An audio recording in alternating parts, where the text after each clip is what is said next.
Standar setup podcast ala Japer Record ya. Ada macam-macam sebenarnya digital audio workstation itu banyak, diantaranya adalah Reaper, terus Fruity Loop, ada Ableton, terus ada Cubase, ada Studio One. Nah, yang gue pakai ini adalah Studio One. Nih, lihat kecil tuh.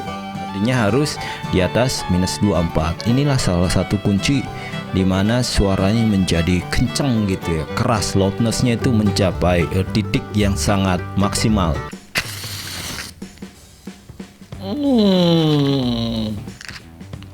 Jikalau korek sudah dinyalakan, artinya rekaman podcast sudah dimulai. Jumpa lagi bersama gue Jape. Kresek-kresek ya? Hello. Jumpa lagi bersama gue Jape Sitorus, owner dari Jape Record ya. Kembali gue akan ngebahas tentang podcast kayak toke gitu ya. Kenapa gue sering banget bikin konten tentang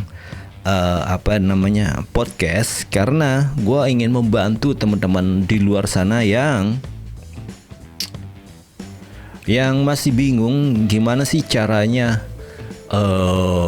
men-set up audio podcast ya, yang nanti kualitasnya itu nendang banget gitu, loudness-nya sangat mencapai titik yang maksimal. Yoi, bahasa simpelnya gini, begitu udah jadi terus ditonton suaranya nampol banget gitu, enggak tembang-tembang. Nah, kali ini gua akan berbagi ilmu pengetahuan gua ya, dan juga pengalaman gua dalam bidang recording. Hal ini adalah podcast ya. Dan skema yang gua akan tampilkan adalah skema podcast menggunakan mic dan juga sound card yang memang standarnya itu kualitasnya nanti seperti suara-suara ini ya, sound podcast TV. Coy, podcast TV. Maksudnya podcast terkenal gitu loh, yang bonafit. Meskipun dengan barang atau equipment, alat seadanya. Enggak seadanya sini, modal juga. Ya, ini akan gue tampilkan ya. Ini dia, sebentar. Ini gue berusaha ngomong jangan terlalu bertele-tele. Oh ya, udah ganti ya. Yang dari dulu. Mana nih? Oh, ini dia. Ini foto apa bukan sini? Oh, salah gue. Salah. Ini apa? Oh iya, bener. Ini dia standar setup podcast ala Japer Record ya. Simple banget. Tapi kalau teman-teman nggak paham, nanti nggak bakal mendapatkan kualitas yang maksimal ya. Memang simple, ngebacanya gampang. Bisa kan ngebacanya teman-teman? Jadi gue lebih fokus mengcapture audionya ya. Kalau kamera mungkin teman-teman bisa menyesuaikan sesuai anggaran ya, pakai kamera handphone kah, atau pakai kamera DSLR ya biar dapat bokeh-bokehnya, atau pakai kamera profesional seperti gue punya ini, yaitu FDR AX700 ya. Sombong men. Ya, di sini kita lihat ya, ada dua mic ya. Mic-nya gue mengilustrasikan lah ya, karena kan banyakan orang kan berpatokan kiblatnya adalah Deddy Corbuzier. Ya, Om Deddy Corbuzier podcastnya itu pakai mic seperti ini. Oke, gue ilustrasikan seperti ini ya. Dua mic ya, satu host, satu narasumber. Oke. Dan sound card-nya juga gue ilustrasikan ini pakai sound card Focusrite ya. Ini seharusnya gue bisa capture yang Focusrite Gen 3 cuma salah ngambil. Gak apa-apa, ini Gen 2 ya. 2 inputan ya. Kenapa 2 inputan? Gua ilustrasikan karena cuma 2 mic. Nah, teman-teman kalau misalkan narasumbernya 3 plus 1 host, berarti butuh 4 channel ya. Artinya butuh yang namanya sound card yang memiliki input 4 lubang. Nah, gitu aja gampangnya ya. 4 lubang, 4 colokan mic gitu ya. Cara bacanya adalah ya. Aduh, gatel nih. Nih. Ya, mic 1 nih.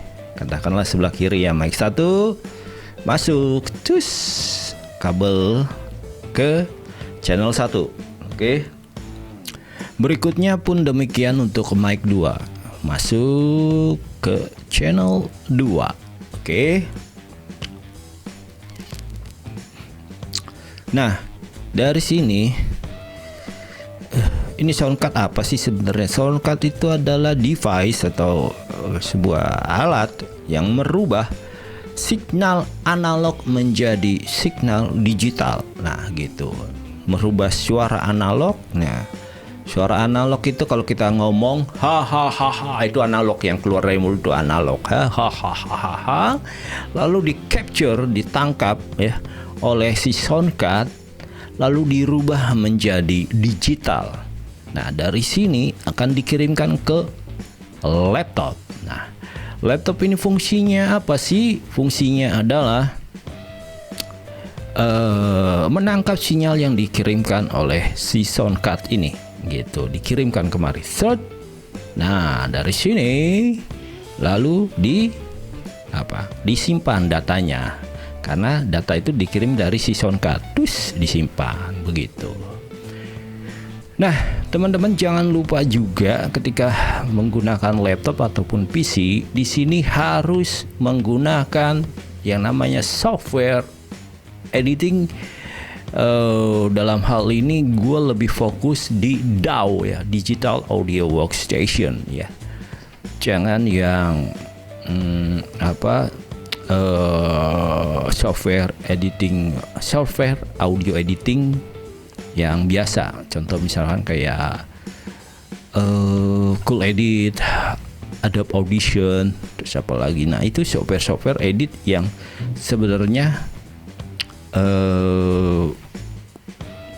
gue bilang toolsnya kurang beragam gitu ya, kurang enak lah pakai itu. Itu bisa dibilang di bawah standar banget. Biasa itu digunakan oleh broadcast radio ya, karena mereka cuma editnya ya nggak terlalu banyak lah di touch kanan kirinya lah. Nah, kalau kita pakai DAW, Digital Audio Workstation, nanti akan gue tampilkan juga di mana kita bisa ngeksplor tuh di ketika kita mengedit suara atau mengedit audio gitu ya. Nah, inilah sebenarnya standar setup podcast dan nantinya kualitasnya maksimal. Seperti itu yang teman-teman dengar suara gua nih saat ini nih ya. Itu pakai skema seperti ini gitu. Ini standar. Kenapa gue bilang standar? Karena kita nggak menggunakan mixer dan juga nggak menggunakan apa lagi nih equipment, misalkan kompresor analog, terus ada lagi preamp analog. Kita nggak pakai itu. Itu yang gue sebutkan tadi sebenarnya standar digunakan untuk studio rekaman. Biasanya digunakan untuk rekaman vokal ya, bernyanyi, ataupun untuk voice over yang memang untuk standar broadcast. Misalkan gini, maksud gue pakai preamp analog, terus apalagi kompresor analog, digunakan untuk cuma voice over. Nah, tapi kan tujuan voice over ini ternyata untuk apa? Untuk misalkan advertising, iklan gitu, yang skala besar yang memang dia kliennya pengen kualitasnya ini bagus nih gitu loh. Misalkan kayak juga voice over bioskop. Nah itu mereka pasti selain soundcard, sebelum masuk ke soundcard itu dia ada lagi toolsnya, equipment lainnya. Nah itu gue abaikan dulu dah. Nah gue kasih skema seperti ini. Kenapa? Karena inilah yang sebenarnya standarnya tuh seperti ini gitu. Kalau pakai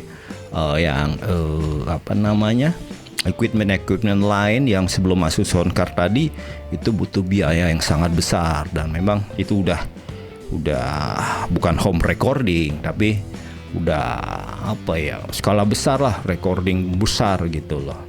Kalau ini kan skemanya skema home recording, sesimpel itu. Nah, lalu gimana pengoperasiannya? Nah, ini dulu. Kenapa headphone ini cuma satu? Gue taruh di sini. Ini juga untuk memangkas biaya. Ya, jadi teman-teman gak usah ngikutin kayak Om Deddy Kobuser kalau misalkan anggarannya minim ya. Karena satu headphone ini lumayan harganya gitu. Yang mencapai 1 jutaan lah gitu. Walaupun ada juga headphone yang di bawah 1 juta itu sekitar 800 atau apa gitu, udah enak banget. Tapi kan itu sayang kalau beli 2 atau 3 atau 4. Dengan kasih aja 1. Nah, si host dan juga si tamunya itu nggak usah pakai headphone. Nah, headphone ini digunakan oleh siapa? Headphone ini digunakan oleh kru ya. Teman-teman mungkin gak ada kru ya, minta bantuan lah teman terdekat siapa gitu untuk memonitor ya. Tujuannya ini headphone ini cuma untuk memonitor apakah hasil rekaman itu ada masalah atau tidak. Kalau ada masalah langsung bilang oke, kita cut dulu, kayaknya ini putus-putus nih. Nah dicarilah letak masalahnya di mana. Jadi nggak sampai selesai dulu baru didengerin, kan sayang gitu loh. Udah capek-capek ngomong ternyata hasil audionya acak-adut gitu. Ngerti kagak ya acak-adut ya. Jadi teman-teman nggak usah pakai headphone banyak, cuma 1 aja gitu. Pun demikian, ini laptop ini dioperasikan oleh operator yang mendengarkan memonitor hasil suara tadi gitu loh. Nah, bagaimana dengan mic? Nah, kalau mic ini ada 2 tipe nih teman-teman nih. Ada 2 tipe. Ada mic yang namanya mic condenser dan juga mic dynamic ya. Gua kasih bahasa yang simple biar teman-teman bisa mengerti. Nah, apa sih bedanya mic condenser dan mic dynamic? Mic mic condenser dulu. Mic condenser itu memiliki sensitivitas yang sangat tinggi gitu. Dia very sensitive. Artinya begini, gua ngomong jauh nih, itu masih kedengeran gitu. Udah gitu, misalkan ada orang ngomong nih di balik layar ya kan, itu pasti masuk, bocor, itu namanya dibilang bocor. Terus misalkan teman-teman itu kayak gua ini kan studio mininya ada di rumah.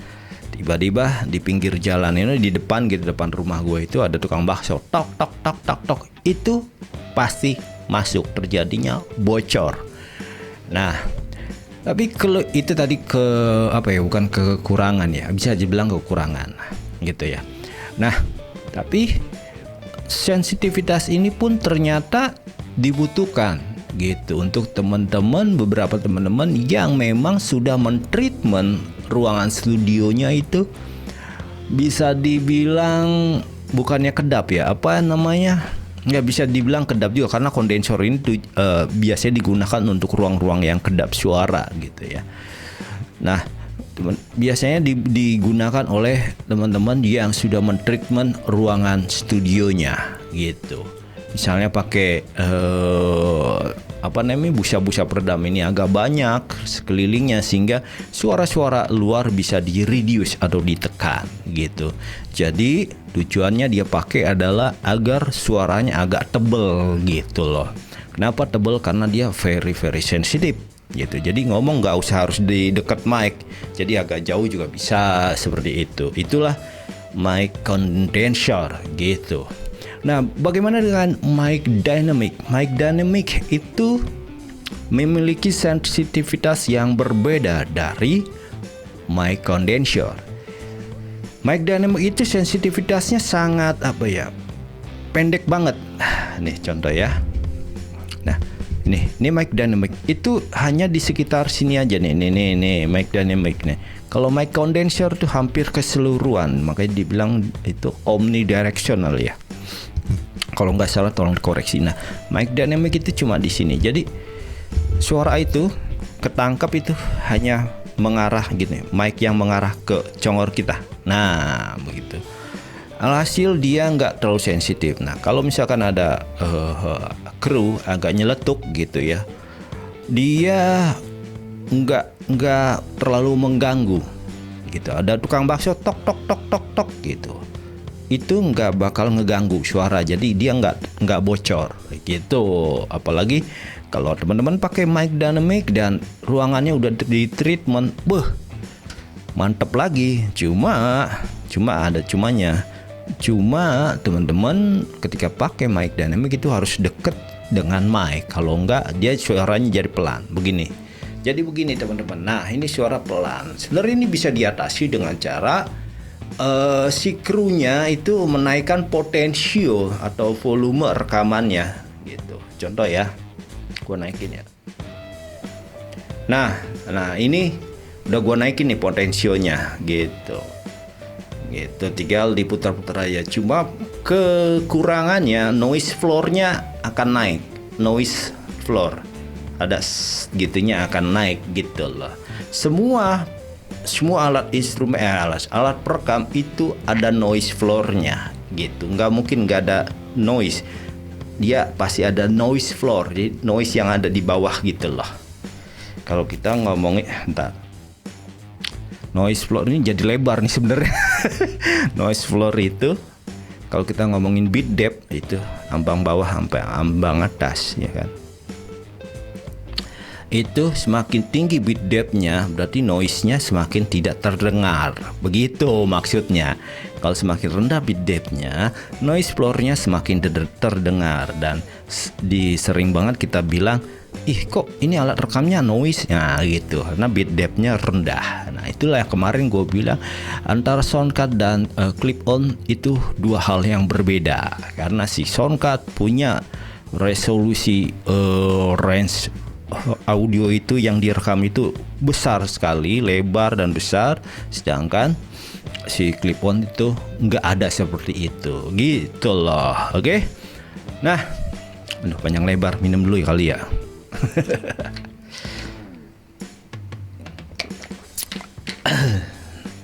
Nah, kalau sudah seperti ini, tadi udah pemahamannya. Tadi kan pemilihan mic mungkin teman-teman tinggal tadi kan udah gue jelasin, berarti kan teman-teman bisa ngambil kesimpulan, oh gue cocoknya pakai apa nih, pakai mic condenser kah atau mic dynamic kah gitu. Nah cocoknya lagi mic dynamic itu kalau teman-teman podcast di outdoor itu sangat cocok banget. Kenapa? Karena crowd outdoor itu akan di reduce, benar-benar ditekan, tetap kedengeran tapi nggak bakal ngeganggu. Itu jadi latar belakang aja, jadi background jadinya gitu, nggak bakal ngeganggu.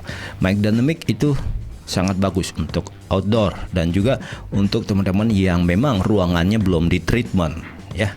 Kalau mic condenser itu tujuannya adalah digunakan untuk teman-teman yang sudah mentreatment ruangan studionya begitu. Nah, di sini kita lihat ada laptop ya, ada laptop dan juga gue sengaja menampilkan ada DAW di situ ya, digital audio workstation. Itu teman-teman harus pakai digital audio workstation, jangan pakai yang lain, misalnya kayak Cool Edit, Adobe Audition. Gue nggak rekomen gitu ya. Kenapa? Nanti akan terjawab kalau teman-teman sudah pakai. Oke. Ngomongin apa? Oh ya. DAW ini software apa aja sih gitu? Ada macam-macam sebenarnya DAW, digital audio workstation itu banyak. Ya salah satu ya. Di antaranya adalah Reaper, terus Fruity Loop, ada Ableton, terus ada Cubase, ada Studio One. Nah, yang gue pakai ini adalah Studio One. Kenapa? Karena menurut gue easy friendly, yoi. Ya. Terus apa lagi? Banyak sih. Ada itu yang biasa standar dipakai buat lupa lagi gua buat studio rekaman. Lupa. Oke, macam-macam ya. Nah, tapi yang gue pakai adalah Studio One. Mungkin teman-teman bisa nanti ngikutin ya. Akan gue tunjukkan gimana caranya ya untuk start awalnya, dan juga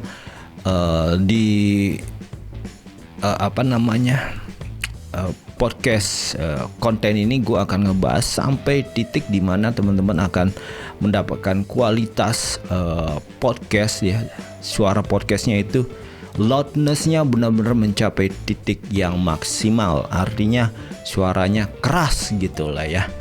Nah, yuk kita coba masuk yuk ke DAW yuk. Nah, kita masuk dulu ke Studio One nih. Ini gambarnya lambang Studio One. Klik kanan atau double klik boleh. Kita tunggu dia akan muncul ya. Semakin spek laptopnya bagus, semakin cepat dia ya kebukanya ya. Nah, ketahuan spek gua bagus ya. Nah, pertama-tama teman-teman ini masuk ya kemari setting dulu soundcardnya. Oke.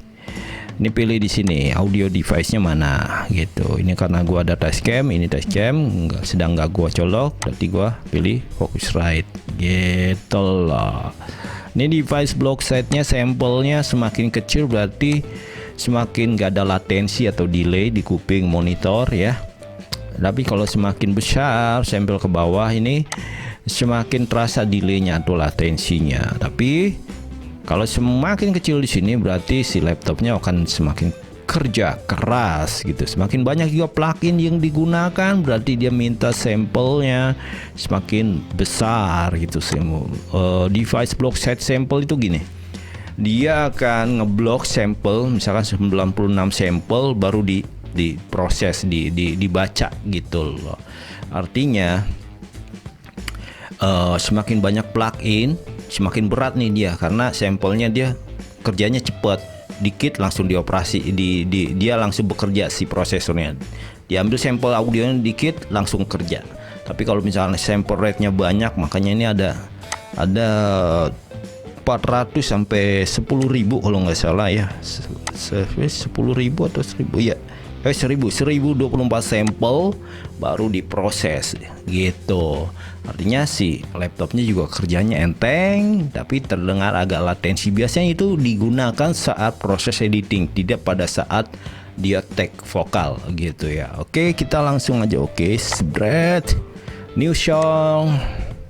Ini tinggal bebas ya namanya ya, song title misalnya tes podcast ala Jape gitu. Oke, ini sample rate-nya 48 aja udah cukup, 24 bit. Ini kosongkan. Ini kita ambil yang empty song ya. Oke, jepret. Nah, ini lembar kerja teman-teman ya. Dari sini ini ditutup aja dengan cara ini, browsernya klik. Ini gimana caranya nambahin track? Ini klik kanan ya, kita add track, terserah bebas namanya apa gitu, tipe audio. Oke. Lalu berapa banyak tracknya gitu. Ini inputan L gitu ya. Oke. Nah, ini bisa kita ganti warna, klik mana nih, klik kanan, 3 ganti warnanya, terserah bebas. Lalu inputan kita setting di sini audio setup. Ini yang input LR ini di remove aja karena vokal atau instrumen itu mono ya. Nah, ini bisa diganti misalkan input 1. Oke, klik 2 kali input 1. Bawahnya mungkin input 2, bebas terserah. Oke, lalu apply empty lagi. Oke, nah Lalu biar dia aktif, tekan nih recordnya nih. Tuh ada yang naik-naik. Nah, jangan lupa masuk ke mix. Nah, sebelah kanan. Nah, sebenarnya teman-teman di sini nih cara gimana untuk memonitor tingkat kekerasan audio direkamnya nih. Ini pencet input. Nah, akan kelihatan. Ini naikin, buka lebar. Nah, dia harus di atas ini nih, -24 gitu. Oke. Ini mohon maaf lembarannya beda ini. Kenapa? Karena memang itu tadi sampel ya. Ini kalau ini udah gua settingin nih ya. Jadi itu yang tadi gue bilang harus di atas -24. Nah, kelihatan tuh tebelnya kan. Gimana, apa yang terjadi kalau di bawah -24 nih ya. Cek 1 1 2 tes, cek 1 2 nih di bawah -24. Artinya kan itu kurang keras tuh. Lihat suaranya yang sebelah kanan ya. Nih lihat kecil tuh. Artinya harus di atas -24. Inilah salah satu kunci di mana suaranya menjadi kenceng gitu ya, keras, loudnessnya itu mencapai titik yang sangat maksimal. Nah, tapi jangan sampai ngepick nih, jangan sampai 0. Pecah. Itu pecah. Oke. Jadi dia ini di atas -24, di bawah -6. Nah, ini -6 tuh kelihatan tuh sinyal-sinyal putih tuh. Itu udah dikasih worry tuh. Wah, itu lihat dan nah nih ya, lihat yang ini sama ini ya, cek tuh ngepick banget, maksudnya udah terlalu over. Nah, sebenarnya ini loh ya, apa namanya, kuncinya ada lagi sih, kuncinya yaitu mastering, tapi nanti aja. Episode berikutnya. Nah, di sini teman-teman yang pernah gue bilang itu bisa edit per channelnya, jadi suara si host dan juga si narasumber itu bisa diedit masing-masing itu. Jadi misalkan gua biasanya pakai automation. Nah, nih cek. Nah, misalkan di over, nih kan gue batasin over, dia akan fadernya turun gitu. Atau kalau kurang dia akan naik nih. Kalau gua begini nih, cek, nah naik dia tuh, cek, naik. Naik kan. Oke. Nah, ini misalkan di share itu buat ngilangin yang S gitu. S nih, lihat yang merah-merah nih, S.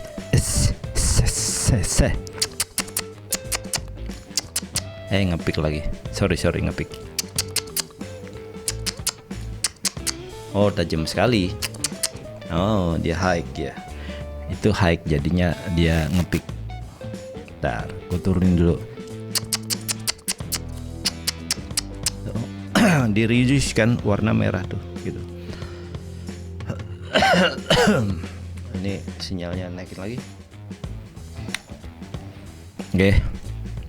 Terus gua pakai, biasanya gua EQ, fab filter ya kayak gini lah.